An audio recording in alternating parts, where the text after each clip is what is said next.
sa lahat. Yan, nandito po ulit tayo sa Naik, Cavite. Ito po ay pang-apat na for vlog for today. Ayan, at dito po ay si... Ano pangalan mo, Nay? Si Nanay Armelin Calixto. Nanay Emily.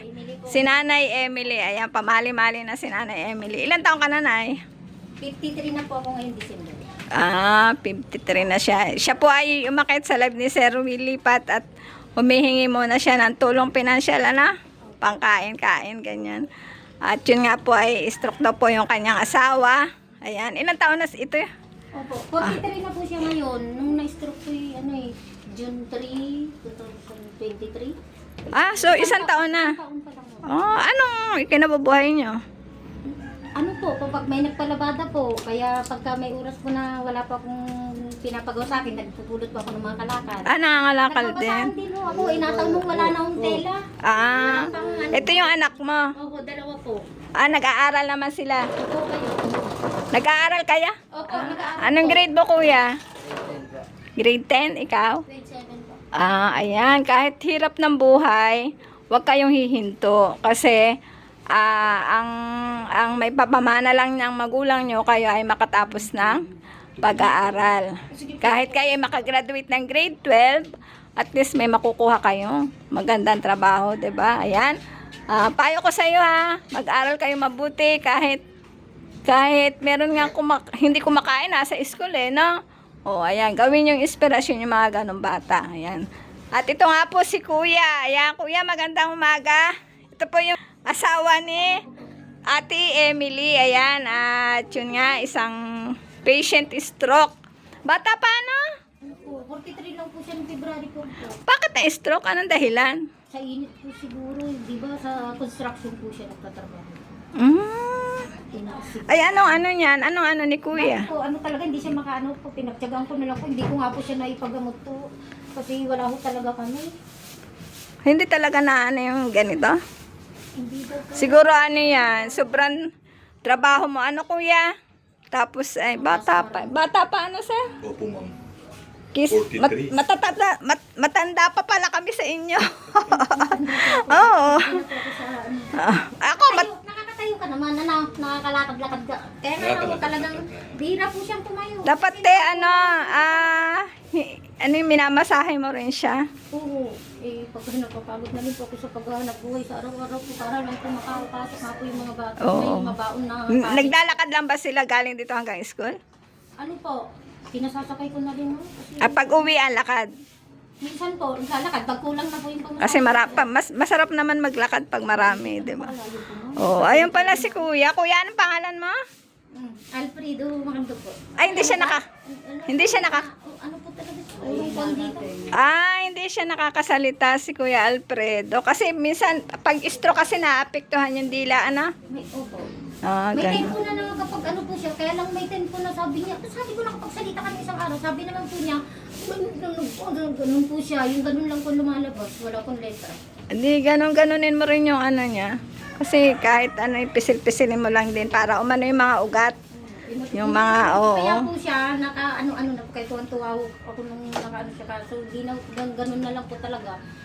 Nakakatayo po siya. Isang taon na siyang stroke. Matagal na pala, Wala po talaga kami kakayahan magpagamot. Kaya, Dapat yan, therapy, tinitherapy. Kasi dati may tanda mo yung kay Sir Dong, tinitherapy din yan, si Ate Helen. Talaga, may kumuha ng therapist, ma'am. Pero yan, wala ko na rin po dyan. hindi rin yun Dito, may malapit po. Kasi sa malayo, wala ko talaga kung pamasayo na mag-ano kami. dapat si Kuya, yung sarili niyo itong bahay. Malaki yung bahay ni Ate Emily, no? Naupahan lang po namin. Anong upahan pa kayo? Magkano upa niyo? 1.5 po, pera ilan. Isang buwan? Paano po pa? Madiskarte ka din, Hindi na nga po kami nakabayad. 3 buwan na po kami. Upa. Nakiusap lang po ako sa may-ari ng bahay. Then sabi nga lang, huwag yung pabayaan yung ilaw, tsaka tubig. Makakapag-antay-antay pa naman kami sa bahay. Sabi gano'n. Pag ito sa ibang lugar, dito maano ng 1.5, Nakalaki nito, kailangan pilay lahat. 3,000 Ito, laki nito, 1,500. Natimpuan lang po namin nung wala pa po siyang sakit na ganyan, no? Pero sinong may-ari nito? Taga dyan lang po sa Verdan mo. Hindi yung sa'yo. Hindi po. Magkaiba. Ayan, nandito kami para, ayan, umakyat nga ikaw kasi Ate Emily sa live ni Sir. At ito ay paunang tulong pa lang, pagpasensyahan mo na muna. At sabi nga ni Sir, di ba yung binibigay nilang tulong ng team ay every month, di ba? Kasi syempre yung kada sahod niya, nag-ano siya ng 10%, ayan, at yun nga, ito ay paunang tulong lang, palibhasa. Kung ako kay video, kayo mag-ano kasi Ayan, ibibigay natin ang 1 million kay ate. Ayan, sana ay sana ay makatulong ito, Ayan, kay tatay, may bili man lang ni tatay ng gamot. Ayan. Ito na po yung, ayan, sa buong team, ito po yung ibibigay natin kay Ate Emily. Ayan, Ate Emily, tanggapin mo ang 1 million. 1,000. Baka may maniwala sa vlog. Sa inyo pong lahat na nagbibigay ng tulong sa katulad po naming nangangailangan po. Salamat po ng marami. Ayan. Saka tamang-tama po, kasi yung isang gamot po hindi ko nabili po talaga. 10 lang po yung nabili ko, naubos na po niya. Kailangan daw po 120 ngayon. Kasi pina-check up ko po siya ulit sa center.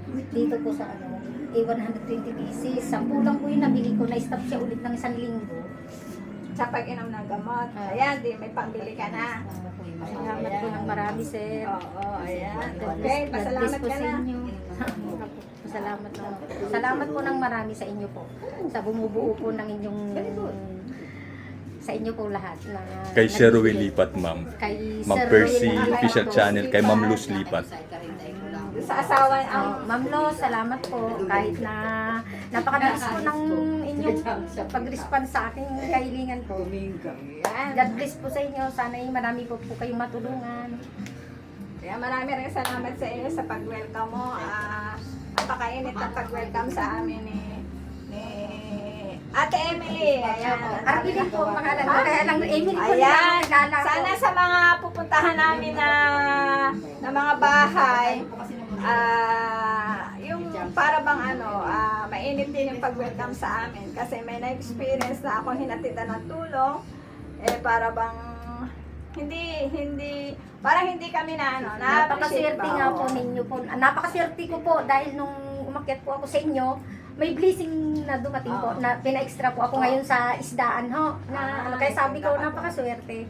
Kasi yung pag okay nyo sa akin, nabibigyan nyo po ako ng tulong. May dumating na blessing na pina-extra po. Maraming salamat sa iyo, ha?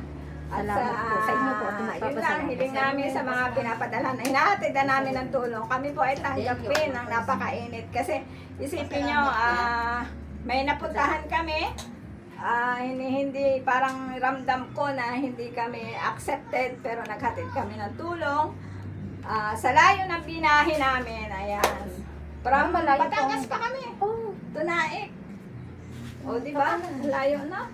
Ayan, ayan kuya, maraming salamat sa iyo. Pag ano ka na kuya, para makaano ka. Ayan, picture lang tayo. Or ano lang.